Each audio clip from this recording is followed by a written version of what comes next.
आज का प्रातः क्लास है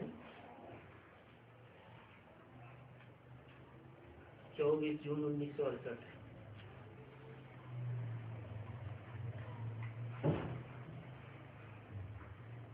ज्ञान की भी यात्रा है।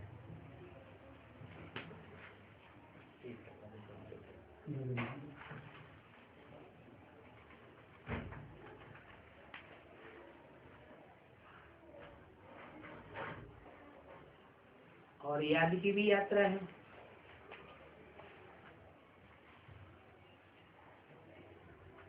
ज्ञान की यात्रा कब पूरी होती है?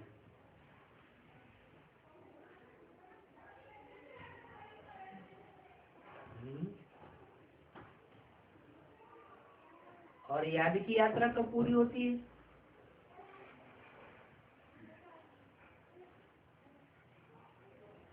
ज्ञान की यात्रा तब पूरी होती है जब हमारी आत्मा के अनेक जन्मों के पार्ट खुल जावे। हम आत्मा पार्टधारी है ना, तो रंगमंच पर स्टेज पर पार्ट बजाने वाला पार्टधारी अपने पार्ट को भूल जाए तो उसे बेवकूफ कहेंगे, ज्ञानी तो नहीं कहेंगे। ज्ञानी माने जानकार। जाननहार तब कहें जब अच्छे से अपना पार्ट याद करके प्ले करे। और हम आत्मा हैं। आत्मा अनेक जन्म लेती है, अनेक चोले बदलती है। जैसे रंगमंच पर चोले बदले जाते हैं, कपड़े बदलते हैं ना, ऐसे ही हम आत्मा 84 जन्मों में 84 चोले बदलते हैं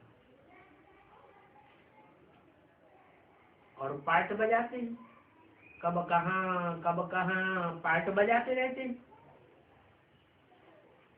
तो पार्ट की स्मृति हम आत्मा में आनी चाहिए ना, तो कहेंगे ज्ञान पूरा हुआ, यात्रा पूरी हुई। ऐसे याद की भी यात्रा है।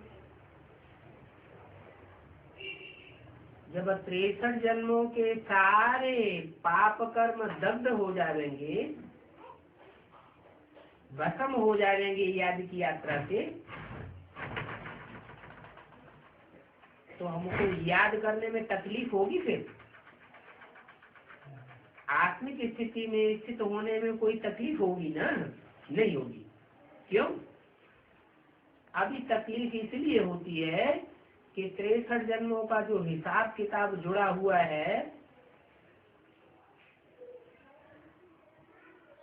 वो रील में घूम रहा है।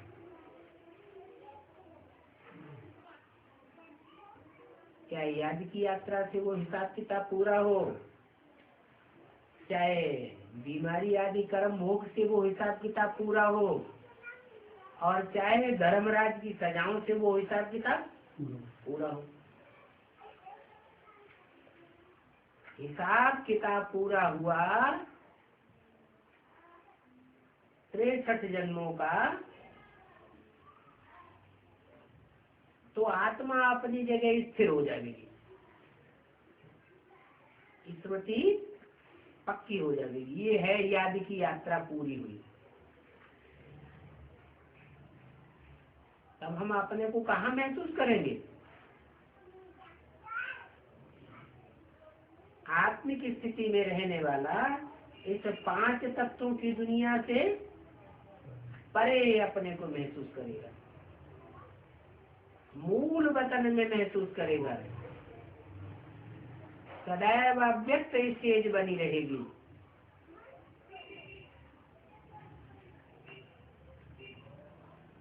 और ज्ञान की यात्रा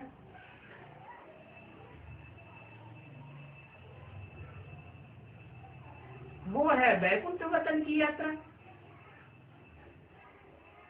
मनन चिंतन मंथन बुद्धि में चलता है नई दुनिया का,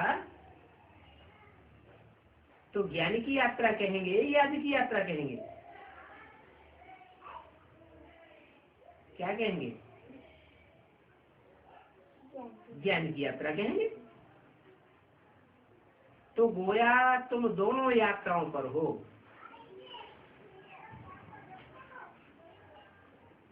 अब ये तो बच्चे जानते हैं हमको पढ़ाने वाला ईश्वर है। क्या साधारण शासन करता पढ़ाने वाला नहीं है। ईश्वर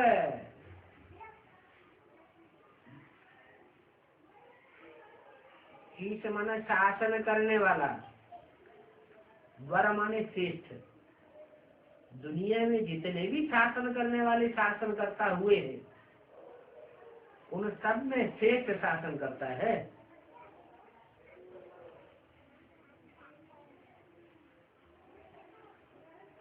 हिस्ट्री में जो शासन करता हुए हैं ये तो बहुत कड़े होते थे, सूली पर भी चढ़ा देते थे, कोई बात न माने फांसी की सजा या देश निकाला या कुछ नहीं करते। और यहाँ ईश्वर कैसा शासन करता है?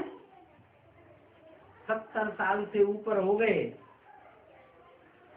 वही बातें बार बार बोलते हैं, डायरेक्शन देते हैं, बच्चे ऐसा करो ऐसा करो, और बच्चे भूल जाते हैं। तो भी बाप दंड देते हैं क्या तुरंत? नहीं, प्यार से बैठ पढ़ाते हैं।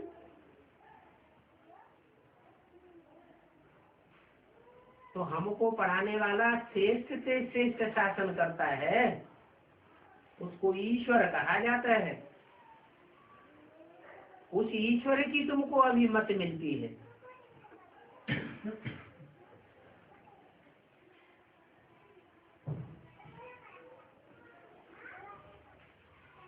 2500 वर्ष की हिस्ट्री में राजाएं अपनी डायरेक्शन निकालते थे, अपनी अपनी मत देते थे। जैसा जैसा जो राजा आया वैसी उसने अपनी भाषा चलाई थी, प्रजा को वो भाषा बोलनी पड़े।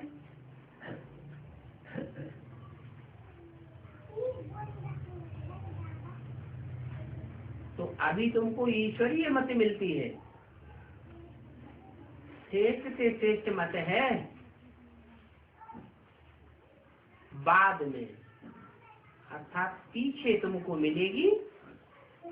कौन सी मत है? अरे इसी संगम युग में पीछे के हिस्से में कौन सी मत मिलेगी?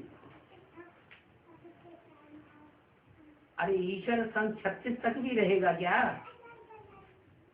है? दैवी मत मिलेगी। ईश्वर तो तब तक इस सृष्टि पर है, जिसको हम ईश्वर कहते हैं वो तो शिव है ना, जन्म मरण के चक्र से न्यारा।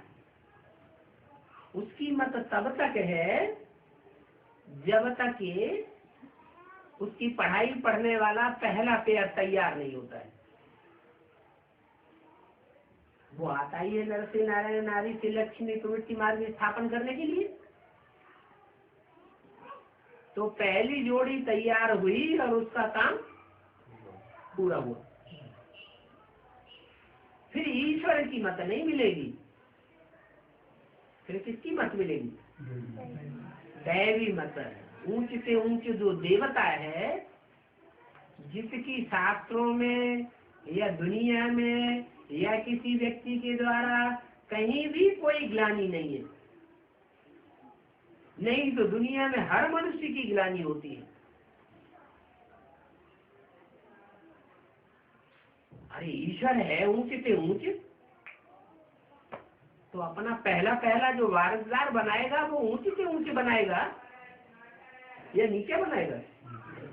ऊंच से ऊंच वारसदार बनाता है, वो है नारायण। इसलिए मुरली में बोला है सबसे अच्छा सहज पुरुषार्थ है नारायण को याद करना।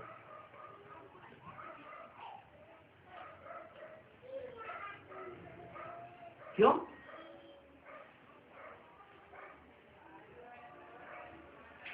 जैसे शिव का काम है, इस सृष्टि पर शिव का क्या काम है?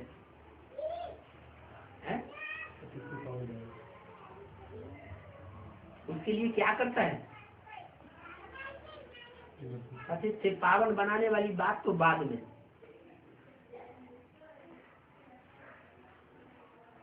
क्या चित्त है उसके अंदर विशेष जो पतितों को पावन बनाए लेता है?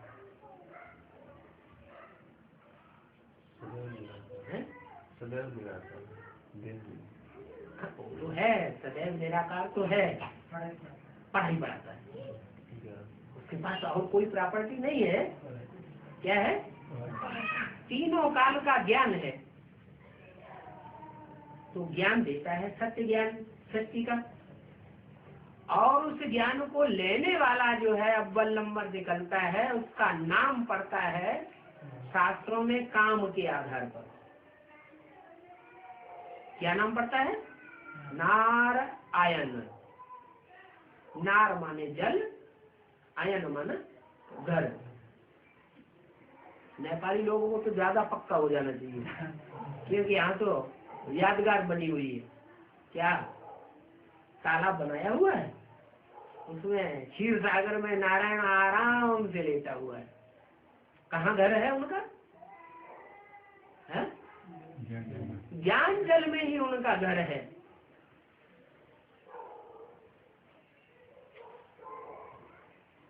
ज्ञान से होती है सदगति और याद से होती है गति। याद करेंगे तो 63 जन्मों के पाप धुल जाएंगे, तो आत्मा कहाँ पहुंच जाएगी? नीची स्टेज में रहेगी या ऊंची स्टेज में उड़ जाएगी? ऊंची स्टेज में परम धाम वासी हो जाएगी। वो तो हुई गति। और वो गति तो इब्राहिम बुद्ध क्राइस्ट जो भी धर्म पिताएं दूसरे धर्म के हैं वो भी पाते हैं, लेकिन वो क्या नहीं पाते? सदगति नहीं पाते।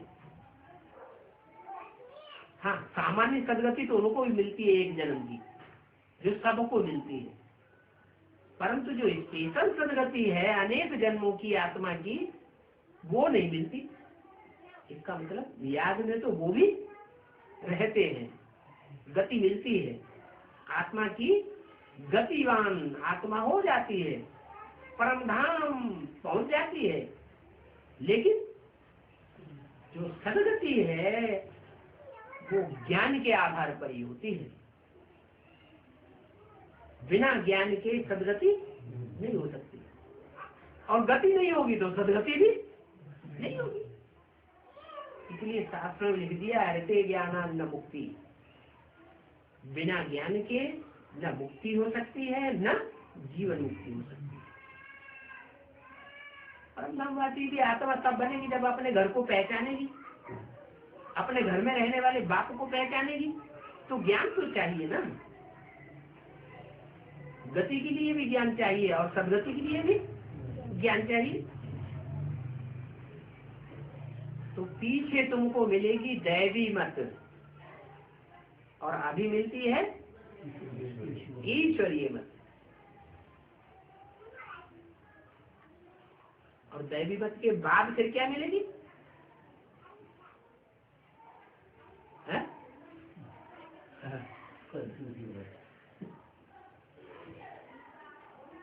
अगर देवताओं की मत के बाद भी कहीं अटक गए और दैवी मत से बिछड़ गए, तो फिर कौन सी मत मिलेगी? आखिरी मत मिलती, वो द्वापर युग से उधर ब्राह्मण मिलती है। और यहाँ संगम में भी, शूटिंग में भी अगर पढ़ाई पढ़ते पढ़ते माया ने हिला दिया अंत समय में, तो अंत मते सोगते हो जाएगी। ये बात भी किसी को सीधा सीधा कहो ये आसुरी मत है तो बिगड़ जाते हैं।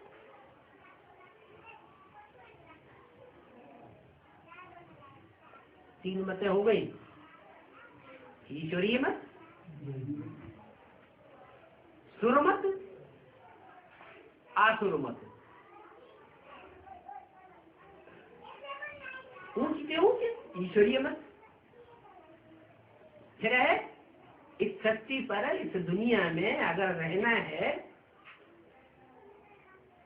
5000 वर्ष की सृष्टि है ना, इस सृष्टि में अगर रहना है अच्छे से तो ऊंचते ऊंच मत है दैवी मत। और फिर है आसुरी मत। अगर वहां से गिरे, जो ऊंचते ऊंच देवता है नारायण, और वहां से अगर भ्रष्ट हुए और कोई दूसरे की मत पकड़ ली तो जो नर नारायण है उससे नीचा कौन है इस सृष्टि पर? अरे कोई है कि नहीं? अरे सतयुग का पहला नारायण नहीं है, ऊंचे से ऊंचे नारायण है संगमयुगी, नर से नारायण बनने वाला। उसके बाद फिर अगला नंबर पड़ता है सतयुग का नारायण। तो सतयुगी नारायण की अगर मत पर चल गए, माने कृष्ण वाली आत्मा का पल्ला पकड़ लिया और वहां तक ही रहे, तो जो बीके वालों की जो गति है वही गति होगी या उससे ऊंची गति होगी? है वो गति। फिर बीके वालों में भी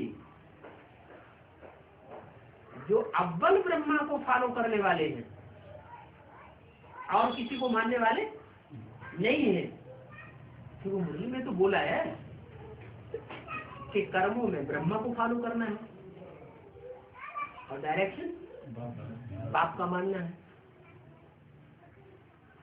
तो मूल बात क्या हुई? कोई डायरेक्शन बाप का माने, हाँ बात तो सही है, बाबा की बात सही है, माने, जाने भी, समझे भी, दूसरों को समझाए भी, लेकिन फिर प्रैक्टिकल जीवन में चले नहीं। तो नहीं चला तो रिजल्ट क्या होगा? फेल होने वालों की लिस्ट में चला जाएगा या पास होने का आ जाएगा? फेल होने वालों की लिस्ट में चला जाएगा। रुद्रमाला पहले तैयार होती है शिव की माला। क्या शिव बाप के बच्चों की माला है, लेकिन प्रैक्टिकल जीवन में फेल है, धारणा में या पास है? फेल है। क्यों फेल है? फेल क्यों है? क्योंकि जो प्योरिटी की फर्स्ट धारणा है, वो प्योरिटी की फर्स्ट धारणा जो बाबा के बच्चे हैं राजा बनने वाले। बाबा की प्रॉपर्टी क्या है? जन्म जन्मांतर की राजाई। दूसरे धर्म पिता है तो राजा नहीं बनाते हैं, लेकिन बाप आकर राजाई की पढ़ाई पढ़ाते हैं और राजा बनाते भी हैं। राजघराने में जन्म भी मिलता है, जैसा पुरुषार्थ करे नंबरवार पुरुषार्थ अनुसार। तो जन्म तो मिला, राजा तो बने, लेकिन अन्याम अंत में राजाओं का क्या होता है? कलयुग में आकर क्या होता है? यूनिटी में रहते हैं या डिसयूनिटी हो जाती है? क्यों? प्योरिटी खंडन कर लेते हैं, प्योरिटी में रह नहीं पाते, इनप्योरिटी में आ जाते हैं और यूनिटी तोड़ते रहते हैं, निर्धमी के बन जाते हैं। तो जो निर्धन के बन गए उनका अंजाम ये हुआ कि सबसे नीचे गिरते हैं।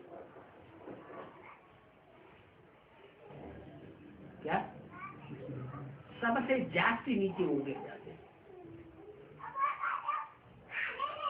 तो ईश्वरीय ज्ञान तो लिया, लेकिन प्रैक्टिकल जीवन में धारण नहीं की। हाँ, इतना है कि ईश्वर के बच्चे बनते हैं तो उनको घाटा नहीं होगा। क्यों? इसलिए घाटा नहीं होगा कि ईश्वर जो आकर के प्रवृत्ति मार्ग की स्थापना करके जाता है, और जो धर्म सिखाए हैं वो सब निवृत्ति मार्ग वाले हैं। क्या? प्रवृत्ति मार्ग वाले नहीं है। अच्छा, ब्रह्मा कौन से धर्म की स्थापना करता है? ब्राह्मण धर्म की स्थापना करता है। जो ब्राह्मण धर्म ब्रह्मा के द्वारा स्थापन हुआ उसे प्रवृत्ति मार्ग वाला कहेंगे? प्रवृत्ति मार्ग वाला तो दिखाई नहीं पड़ता। प्रवृत्ति मार्ग वाला ब्रह्मा भी नहीं है, और इब्राहिम, बुद्ध, क्राइस्ट को तो बात छोड़ो। जब ब्रह्मा ही प्रवृत्ति मार्ग वाला नहीं है और बाप प्रवृत्ति मार्ग स्थापन करके जाते, तो जो ज्ञानी आत्माएं हैं, रुद्रमाला के मण के हैं, वो कन्विंस कर लेते हैं किनको? जो ब्रह्मा के पक्के पक्के फॉलोअर हैं, पवित्रता को प्रैक्टिकल जीवन में अपनाने वाले हैं, भले प्रवृत्ति में नहीं है। सारी ब्रह्मा कुमारियां सन्यासी हैं, यह प्रवृत्ति में। प्रैक्टिकल जीवन क्या कहता है? सन्यासी है।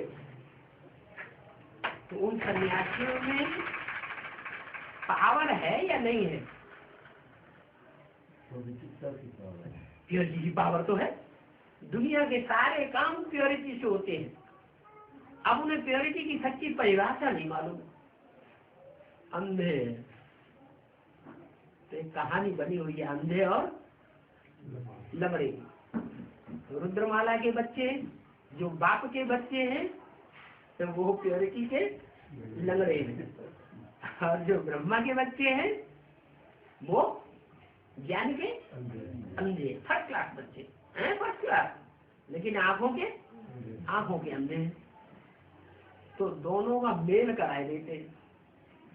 शिव बाबा की युक्ति क्या है? दोनों का, भले रुद्रमाला पहले तैयार होती है, सफल नहीं होती है, लेकिन दोनों का मेल कराए देने से क्या होता है कि लंगड़ा जो है वो अंधे का सहयोग ले लेता है, अंधा लंगड़े का सहयोग ले लेता है। लंगड़ा चल ही तो नहीं सकता प्योरिटी में, लेकिन रास्ता तो बता सकता है। और अंधा देख ही तो नहीं सकता, लेकिन सारा वजन जो लंगड़ा है उसका उठा तो सकता है। तो सारा वजन वो ब्रह्मा को फॉलो करने वाले जो फर्स्ट क्लास है, विजय माला की मांगे। ऐसे तो ब्रह्मा को फॉलो करने वाले इस्लामी बहुत ही क्रिश्चियन भी हैं, बीके में बहुत भरे पड़े हैं, लेकिन वो फर्स्ट क्लास फॉलोअर ब्रह्मा के नहीं है। तो जो फर्स्ट क्लास फॉलोअर है विजय माला, वो आधार ले लेती है किसका? ज्ञानियों का। जब तक ज्ञानियों का आधार न ले तब तक अंधा अपनी मंजिल को पूरा नहीं कर सकता। और लंगड़े भी जब तक उन अंधों को सपोर्ट न करें तब तक वो विषय वेतनी नदी पार नहीं कर सकते। तो ये ड्रामा में नूद है कि दोनों का मेल कराते हैं बाबा और काम सफल हो जाता है। हाँ, इतना अंतर जरूर पड़ता है कि जो ज्ञानी तू आत्मा है वो मुझे विशेष प्रिय है, ये नहीं कहा पवित्र आत्मा मुझे विशेष प्रिय है। क्या प्योरिटी की तो बड़ी महिमा है। प्योरिटी के बगैर दुनिया में कोई काम होता ही नहीं। अभी भी जो दुनिया चल रही है वो किस बात के आधार पर चल रही है? अभी भी कहीं न कहीं प्योरिटी है तो दुनिया चल रही है। अच्छा चलो दुनिया की बात छोड़ो, ब्राह्मणों का देश संगठन कैसे चल रहा है?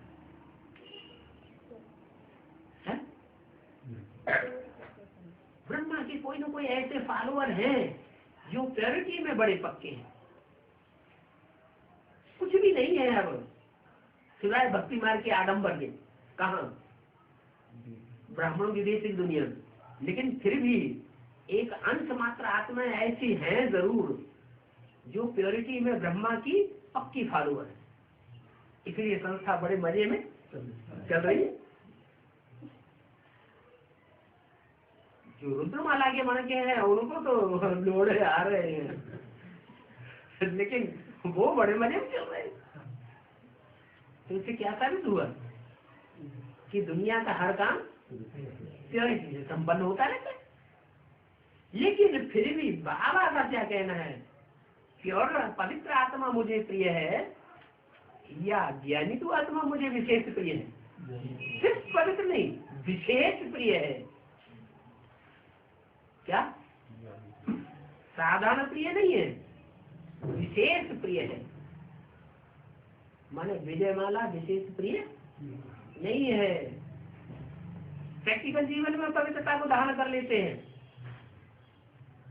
लेकिन ज्ञान नहीं है। पवित्रता किसे कहा जाता है सच्ची, वो बुद्धि में बात उनके बैठ ही नहीं। अगर वो बात बुद्धि में बैठी हुई हो तो रुद्रमाला के सामने जो वो अड़चने डाल रहे हैं, दीवारें खड़ी कर रहे हैं, अरे ये अपवित्र है, अपवित्र है, अपवित्र है,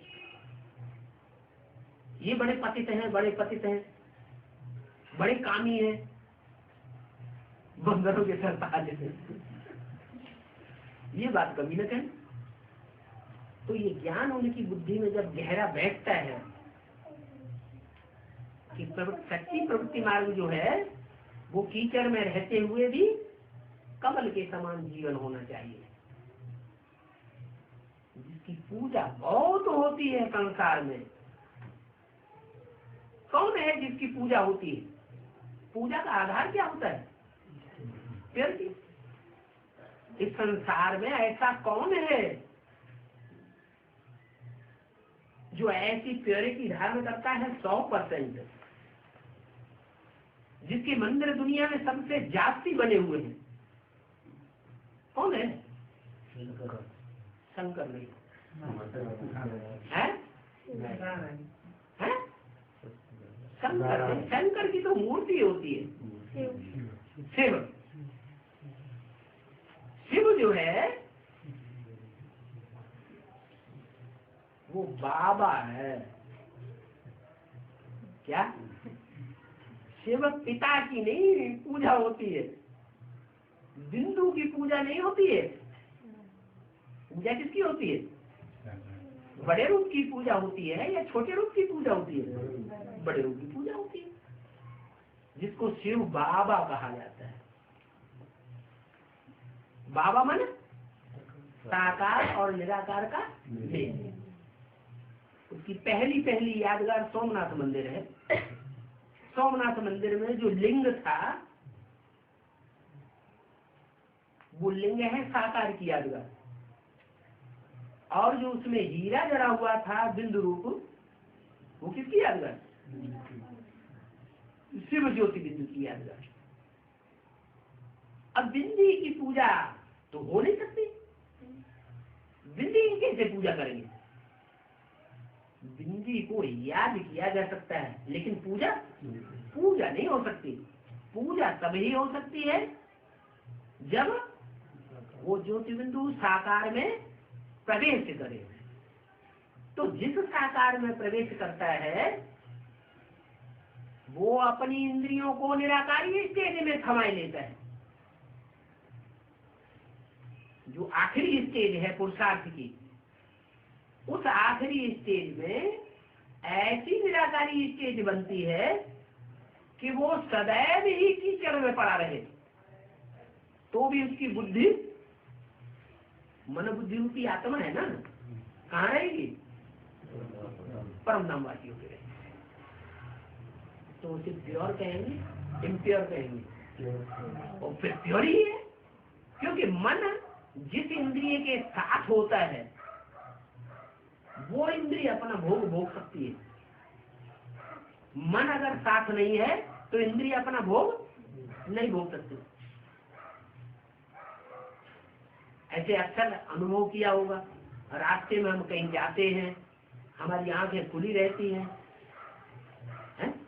आंखें खुली रहती हैं, लेकिन हम ऐसी गहरे याद में होते हैं, क्योंकि देहभान की जो याद है ना, वो स्त्री पुरुष का लगाव है। महबूबा या महबूब अपने महबूबा की याद में जब खोया हुआ होता है तो सब भूल जाता है। आंखें खुली हुई है, रास्ता चलता जाता है, उससे पूछा जाता है तुम्हारी आंखों के सामने कौन कौन गुजर गए, तो बताता है? नहीं बता पाता। क्यों नहीं बता पाता? क्योंकि मन महबूबा में लगा हुआ था, आंखें भले खुली हुई है। ऐसे ही और इंद्रियों का भी यही हिसाब है। क्या? वो चाहे ज्ञान इंद्रियां हो और चाहे कर्म इंद्रियां हो। अगर कर्म इंद्रियां या ज्ञान इंद्रियां उनके साथ मन साथ नहीं दे रहा है तो वो अपना भोग ही नहीं सकती। ये मन इसलिए 11वीं इंद्रिय माना जाता है। आंखों से दिखाई नहीं पड़ता, इतनी सूक्ष्म इंद्रिय है, वाइब्रेशन बनाने वाली इंद्रिय तो है, और दुनिया जो पलटती है वो वाइब्रेशन से पलटती है या कर्मेंद्रियों से पलटती है। जो सतयुग का नारायण होगा वो वाइब्रेशन को पलटने वाला नहीं होगा। क्या? उसके द्वारा जो शक्ति चलेगी, लक्ष्मी वो राधा कृष्ण का जो जन्म होगा वो वाइब्रेशन से होगा या दृष्टि से होगा? सतयुग का पहला नारायण, उसमें कौन सी ताकत होगी जो राधा कृष्ण का जन्म देगा? नहीं, वाइब्रेशन की ताकत होती तो लक्ष्मी नारायण के चित्र में नीचे देखो, राधा कृष्ण एक दूसरे को देख रहे हैं या सामने है उनकी नजर? दृष्टि से देख रहे हैं। अगर नहीं देखे तो सृष्टि पैदा नहीं कर सकते। यानी जो दृष्टि है, जो वाइब्रेशन बनाने वाली चीज है दृष्टि, वो भी उनकी संपूर्ण नहीं है। आंखों से अंधा आदमी हो जाए तो देख सकेगा? नहीं देख सकेगा। आंखों का सुख नहीं ले सकता। तो आंखें जो है उनके साथ मन जरूर चाहिए।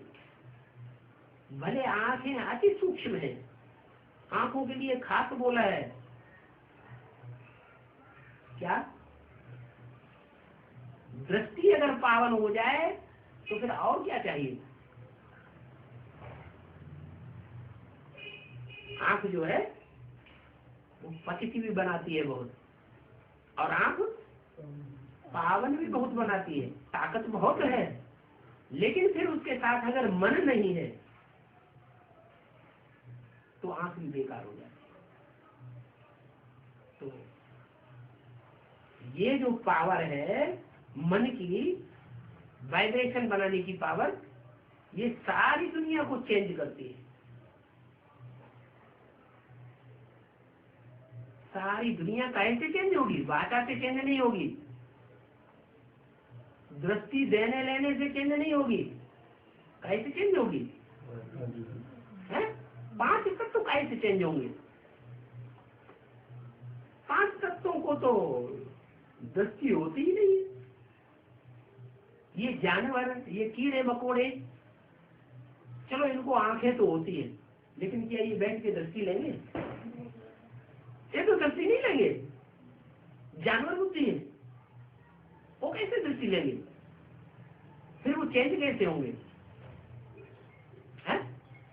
वाइब्रेशन चेंज होंगे। मन एकाग्र अगर हो जाए तो सारी इंद्रियों को कंट्रोल कर सकता है। इसलिए बाबा ने सीधा ही उपाय बता दिया। क्या? उल्टा पलटा लटकने की जरूरत नहीं है हठी योगियों की तरह। एक टांग पर खड़े होने की जरूरत नहीं है, उल्टा लटकने की जरूरत नहीं है। हठी योगी क्या करते रहे? शरीर की इंद्रियों को कंट्रोल करते रहे, आसन लगाते रहे, प्राणायाम कराते रहे, या उन्होंने मन को कंट्रोल करना सिखाया? वो मन बुद्धि का रूप ही नहीं जानते। मन बुद्धि का जो रूप है वो बाप ने आकर के बताया। मन बुद्धि को ही आत्मा कहा जाता है। बाप ने बताया ये मन बुद्धि जो है वो तुम्हारी ज्योति बिंदु है, आत्मा है। गीता में उसके लिए बोला अणु अणियान समनुस्मरेते है, अणु से भी अनुरूप है। मन बहुत सूक्ष्म है। तो मन बुद्धि की जो पावर है उसको अगर एकाग्र कर लिया जाए तो वाइब्रेशन की पावर आ जाती है। ऐसी पावर आ जाती है कि आदमी अगर उसी स्थिति में टिक जाए तो संकल्प मात्र किया और काम सिद्ध हुआ। उसको कहते हैं संकल्प सिद्धि।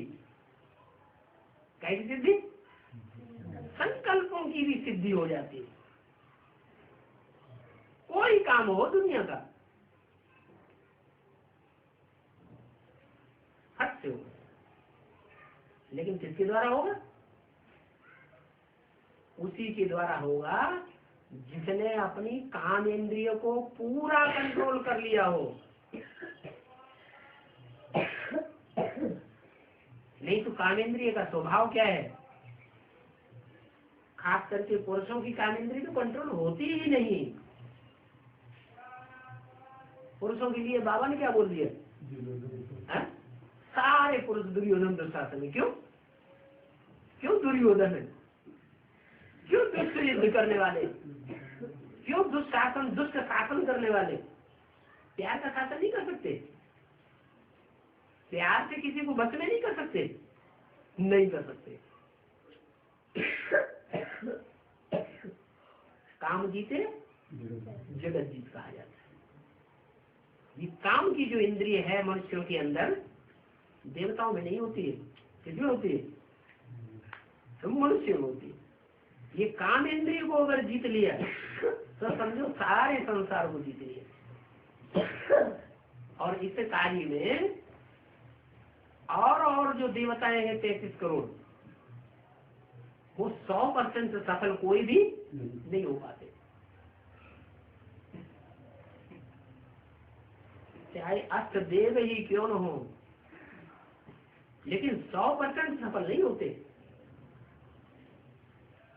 एक ही है जिसका नाम शिव के साथ जोड़ा जाता है। कौन है?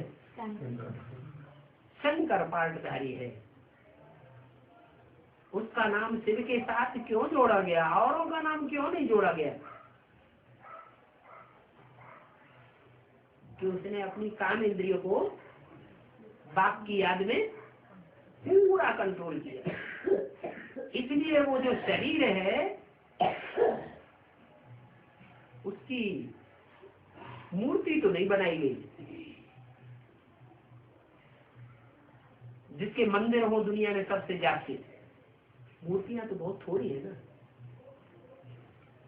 मूर्तियों के मंदिर थोड़े हैं या लिंग के मंदिर ज्यादा हैं? लिंग के मंदिर ढेर सारे हैं, विदेशों में भी मिल रहे हैं। मूर्तियां, शंकर की मूर्ति के मंदिर बहुत कम है। पुराने मंदिरों में शिवलिंग के साथ, जैसे कंपिल में रामेश्वरनाथ मंदिर है, बहुत पुराना मंदिर है, उसमें शिवलिंग भी रखा हुआ है और शंकर की मूर्ति भी पहले रखी हुई थी, अब नहीं है। अब हनुमान जी को दिखा दिया।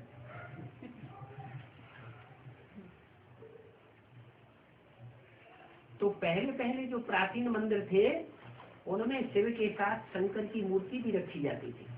अभी भी कहीं कहीं ऐसे मंदिर हैं। इससे क्या साबित होता है? कि शिव की जो स्टेज है, प्रैक्टिकल स्टेज, वो संपन्न पुरुषार्थ की स्टेज है। और शंकर जो याद में बैठा हुआ है, वो संपन्न पुरुषार्थ की स्टेज है या अधूरे पुरुषार्थ की स्टेज है?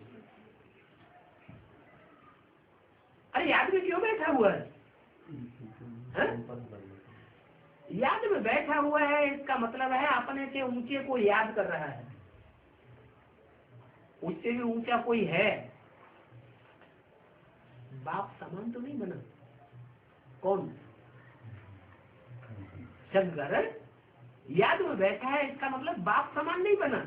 बाप समान जब बन जाए तो नारायण नाम संसार में प्रत्यक्ष हो जाता है। इसलिए बोला कि शिव बाबा को याद करना फिर भी कठिन है। बहुत से लोग कहते हैं हमें बाबा का चेहरा ही भूल जाता है। अरे आंखों से देखी हुई चीज कैसे भूल जाती है?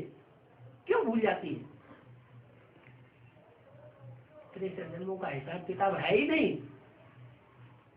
63 जन्मों में जो आत्माएं ज्यादा संसर्ग संपर्क में आई होंगी, संबंध में आई होंगी, उनको ज्यादा याद रहेगा, या जो संपर्क संबंध में आई नहीं होंगी उनको ज्यादा याद रहेगा? है? जो ज्यादा संपर्क संबंध में आई है, संबंध में आई है, तो उनको जरूर याद रहेगा। तो ये हिसाब किताब है कि बहुत से ऐसे कहते हैं कि हम शिव बाबा को याद तो करते हैं, पहले के मुकाबले हमारी याद सहज तो हो गई है। ब्रह्मा कुमारी आश्रम में जब चलते बिंदु को याद करना बताते थे, वो तो कठिन लगता था, ज्यादा टिक ही नहीं पाते थे। अभी टिकते तो है, लेकिन बाबा का साकार चेहरा याद नहीं रहता। तो उसका मूल कारण ये हुआ पूर्व जन्मों का हिसाब किताब। अब जिनको जास्ती याद रहता है, इससे क्या हिसाब किताब साबित रहता है, होता है कि पूर्व जन्म का हिसाब किताब उनका अच्छा है, खराब नहीं है।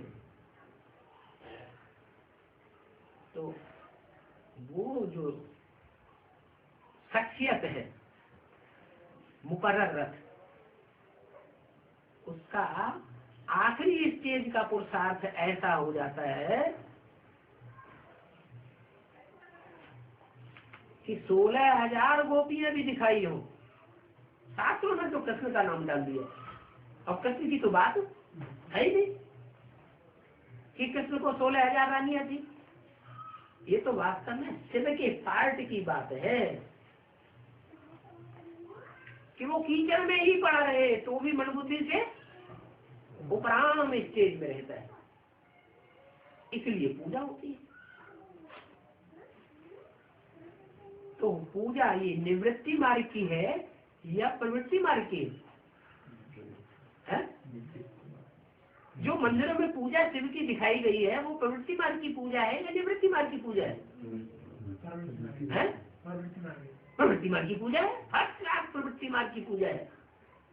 ये प्रवृत्ति मार्ग का जो लक्ष्य है ऊंचे से ऊंचा, वो आकर के शिव बाबा ने दिया है और शिव बाबा ने ही समझाया है।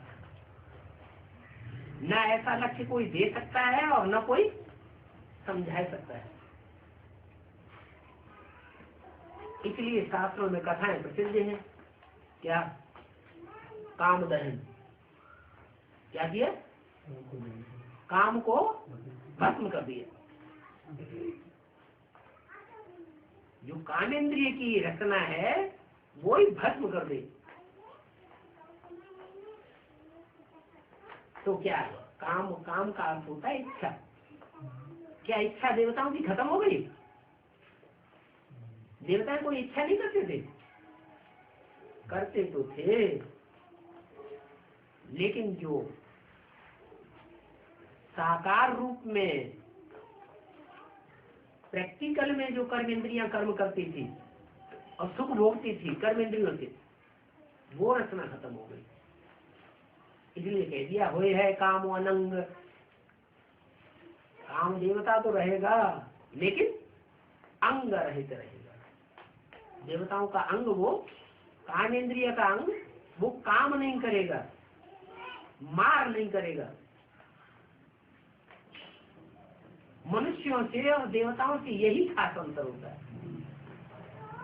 मनुष्यों का कान इंद्रिय का अंग मार्ग करता है, अगर संसर्ग संपर्क में आएगा तो छोड़ेगा नहीं। और देवताएं संसर्ग संपर्क में भी आते हैं, संबंध में भी आते हैं, नजदीक भी रहते हैं, लेकिन काम इंद्रिय का जो अंग है वो मार करता ही नहीं, उसके ऊपर देवताओं का पूरा कंट्रोल हो जाता है। और उनको सुर कहा जाता है। क्या? सुर में सुर मिलाते हैं एक दूसरे को, उनका सुर बेसुरा नहीं होता है। जो एक कहेगा वो ही सब कहेंगे। नारायण के प्रतिकूल कोई भी जा ही नहीं सकता। एक मत, एक राज्य, एक भाषा होगी।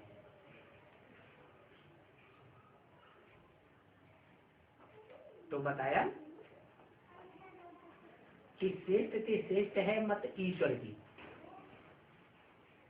और वो ईश्वर जो है वो भी साकार में आके मत देता है या बिंदी बन के मत देता है?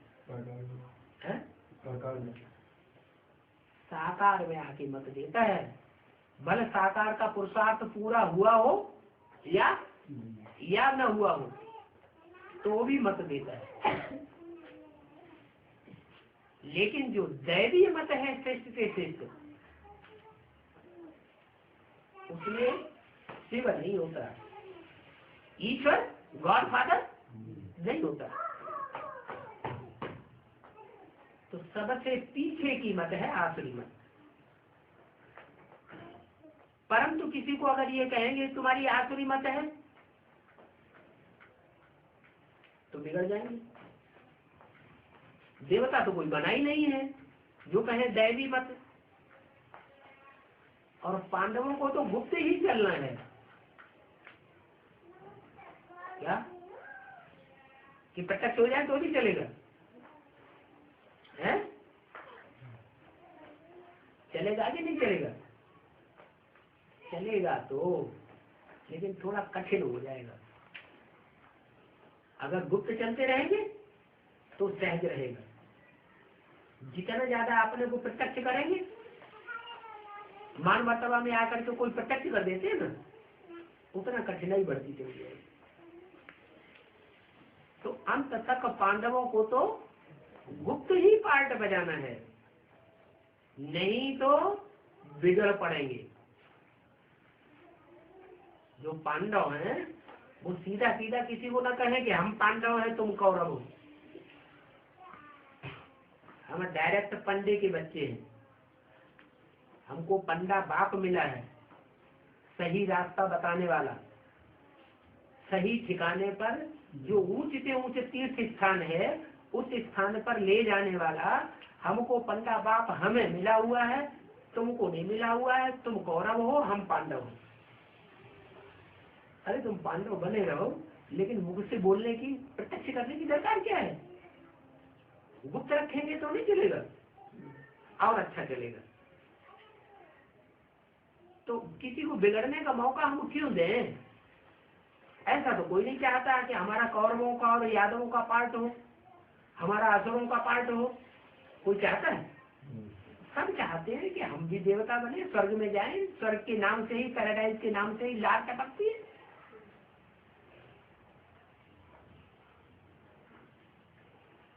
तो पांडवों को गुप्त चलना है, नहीं तो बिगड़ पड़ेंगे। समझते हैं बड़ा मुश्किल है।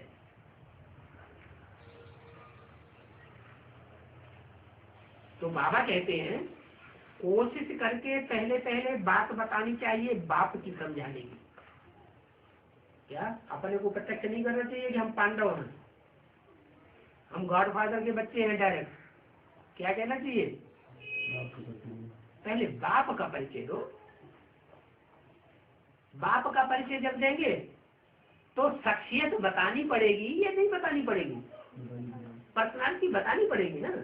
पर्सनालिटी को सिद्ध करना पड़ेगा कि वो पर्सनालिटी कौन है जिसको हिंदू, मुसलमान, सिख, ईसाई सब आदम एडम के रूप में मानते हैं। सृष्टि का पहला पुरुष सब मानते हैं। ये साबित करना है कि ये सृष्टि का पहला पुरुष है। 5000 वर्ष पहले भी ये प्रत्यक्ष हुआ था। भगवान गॉड फादर ने ही आकर के उसको प्रत्यक्ष किया था, और अभी भी भगवान आकर के उसकी पहचान हमको दे रहा है। अगर ये बात तुमने समझाई ली तो फिर सर्वव्यापी की बात उड़ जाएगी। सारी दुनिया इसी बात में भूली हुई है। किस बात में? समझते हैं भगवान सर्वव्यापी, कहीं नहीं मिला दुनिया में तो क्या कहने लगे? हर जगह मौजूद है, जगह जगह में। बाप की समझाने से तो मनुष्यों की बुद्धि खुल जानी चाहिए। क्या बाप ने आकर के पहली बात क्या समझाई? बाप शिव बाप, बिंदु बिंदु आत्माओं का बाप, उसने आकर के पहली बात क्या सिद्ध कर दी?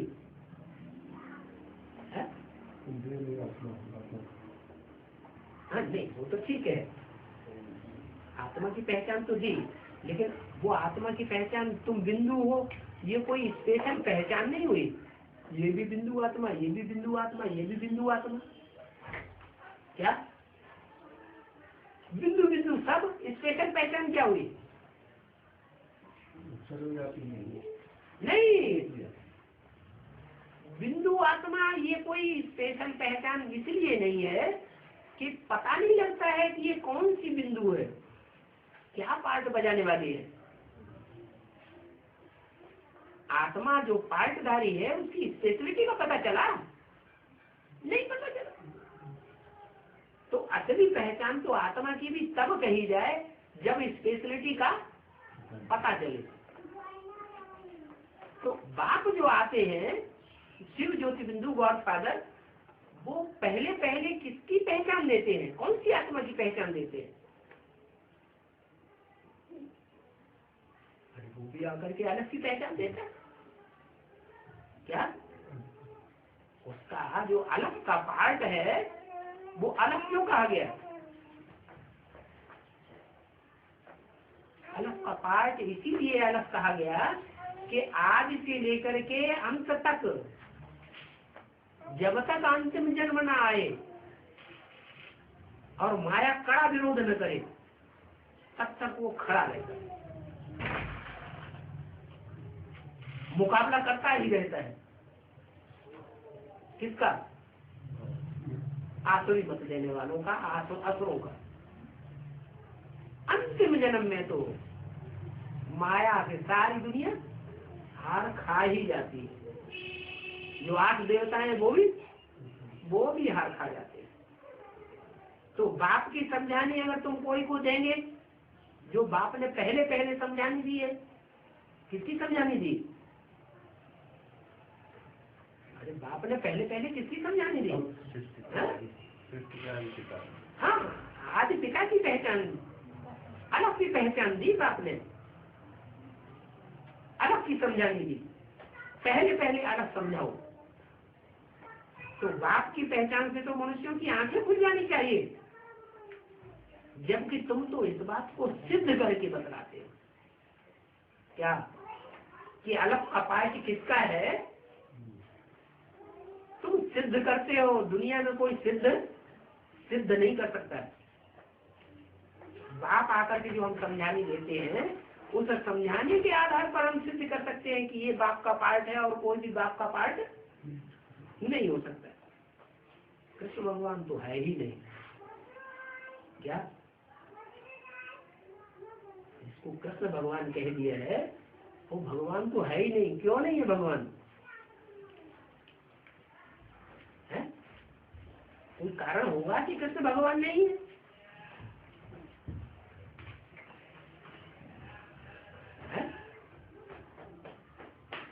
कृष्ण भगवान इसलिए नहीं है कि सारी दुनिया की बुद्धि लगनी चाहिए भगवान में। तो क्या सारी दुनिया कृष्ण को याद करती है? क्रिश्चियन मुसलमान कृष्ण को याद करते हैं क्या? नहीं करते। लेकिन सारी दुनिया जो है वो अंत समय में, जो भक्ति मार्ग में भी भारतवर्ष में गायन चल रहा है, जब मरते हैं तो अंत समय क्या कहते हैं? राम राम सत्य। मुसलमान लोग भी राम अल्लाह को मानेंगे, राम जान को। क्या?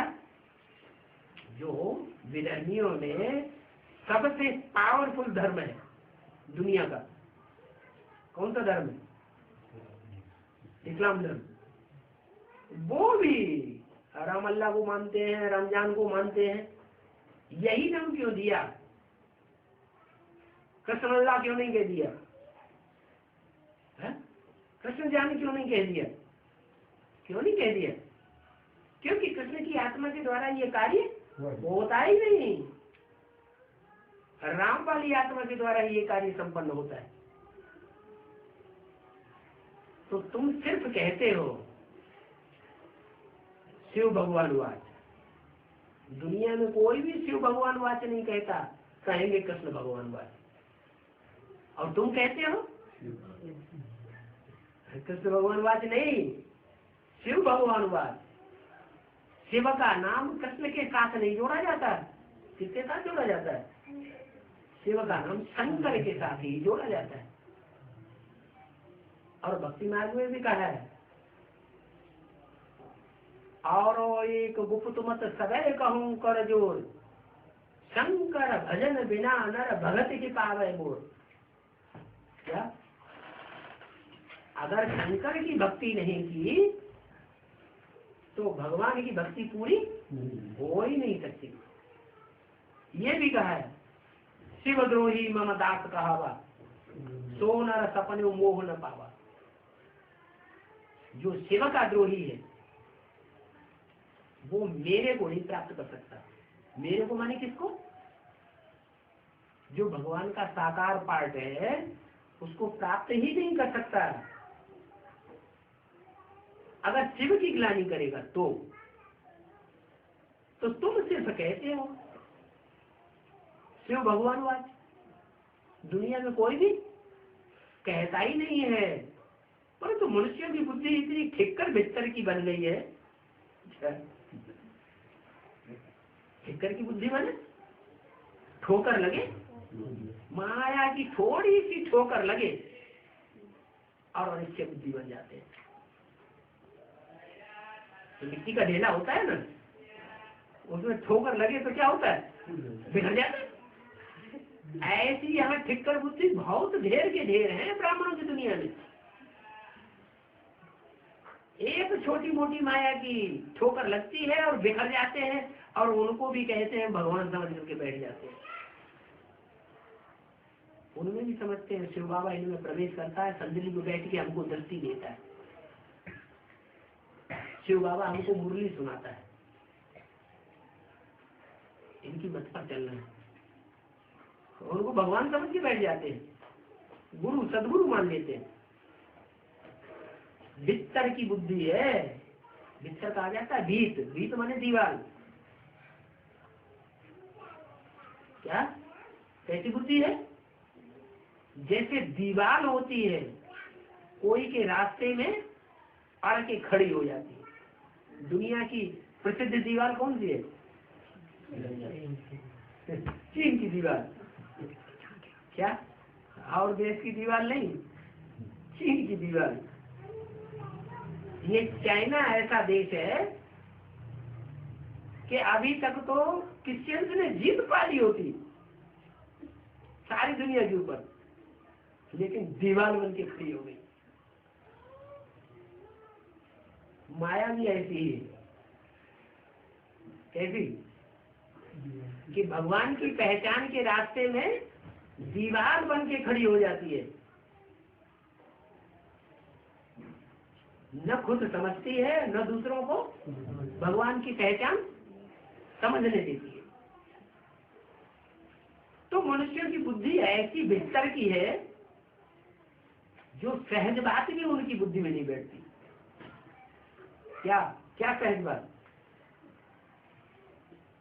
कि भगवान एक व्यापी रहे तो फायदा है, या सर्वव्यापी रहे तो फायदा है?